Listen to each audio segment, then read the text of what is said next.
خب بچه آموزشی که جلسه قبل گذاشتم تا این مرحله پیش رفتیم. بذارید یه دونه قبل و بعد بهتون نشون بدم. نگاه کنید بچه ها، این دوتا یکی هم. من اینا رو یکی کنم، یه قبل و بعد با هم ببینیم که چقدر کارمون خفن شد.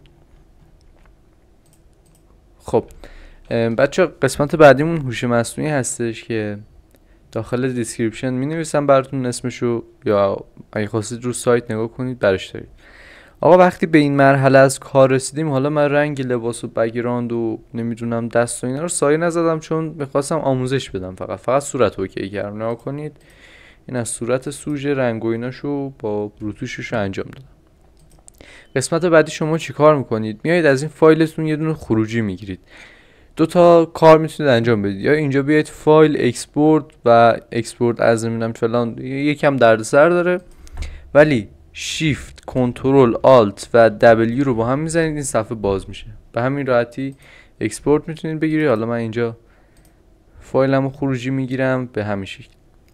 حالا میرم داخل گوگل، داخل سایت keria.ai، تو دیسکریپشن هم براتون میذارمش. خب من فایلمو انتخاب میکنم. اینجا خیلی مهمه دقت کنید که کامل متوجهش بشید. بعد صبر کنید که آپلود بشه.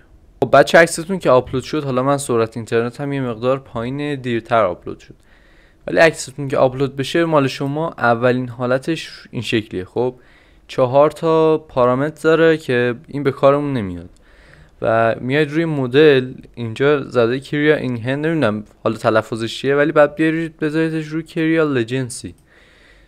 حالا تلفظ منم ایراد نگیرید. خب این صفحه که اومد بچه این اولی درصد هوش مصنوعیشه. اینم شباهت تصویرتون به تصویری که براتون میسازه. من خودم اینو میذارم بین 80 تا 90. خب حالا متغیره، اینم همون هولوش 50 تا 60 خوبه. حالا یه سری کارا نیاز داره بیشترم اضافه میکنم، ولی این کلریتی رو من میذارم هولوش 2-3% اوکی، یا 6-7 2-3-6-7 اینا تو همین رنج باشه، بیشتر از 10 نذارید. مچ کالر هم بزنید که رنگ پوستتون رو عوض نکنه، زردش نکنه. میزنید روی این هند، نمیدونم این چین، نمیدونم چیه بچه‌ها، حالا دکمه‌شو حالا میزنید. شما صبر میکنید که این پر بشه. خب پر شد و الانم عکسمون تحویل داد. بچه‌ها میبینید الان عکس اصلا زیاد جالب به نظر نمیاد. خب و ما میریم یکی دیگه بسازه، ما شباهت رو میبریم بالاتر، هوش مصنوعیش هم میذاریم هولوش 60 و اینا. اینم میذارم رو 7. امتحان کنید دیگه خودتون، بعد امتحان کنید بذارید بعدی هم بسازه. بچه‌ها از عکسایی که برامون ساخته یه دونه‌شون رو دانلود میکنم من همینجوری، همین شکلی، هم دسکتاپم من میزنم سریع حذفش میکنم بعدش. خب شما که اینجا میایید الان میبینید اصلا سوژه‌تون شبیه اون چیزی که میخواستید نشده. بعد چه کار کنید؟ روی این ماسک کلیک میکنید و یه ماسک از لایه‌تون میسازید.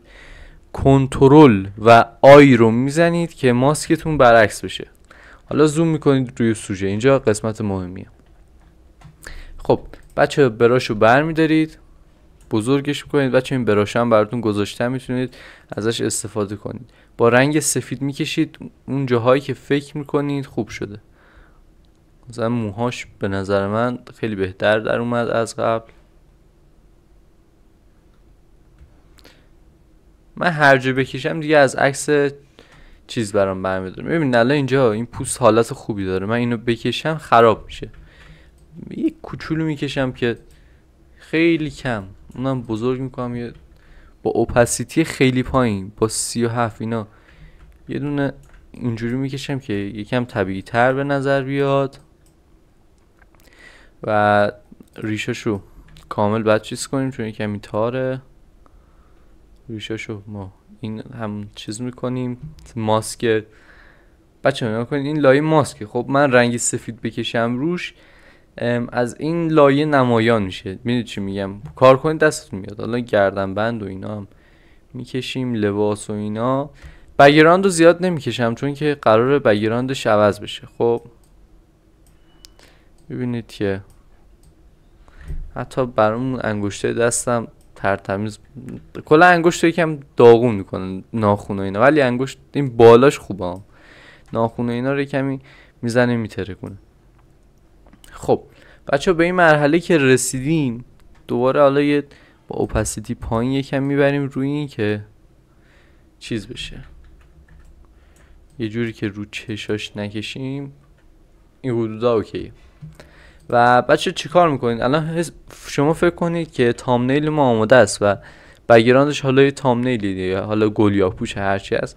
من بگراند رو پاک نکردم چون میخواستم فقط روتوش آموزش بدم. خب تو این قسمت شما چی کار میکنید؟ شیفت و کنترل آلت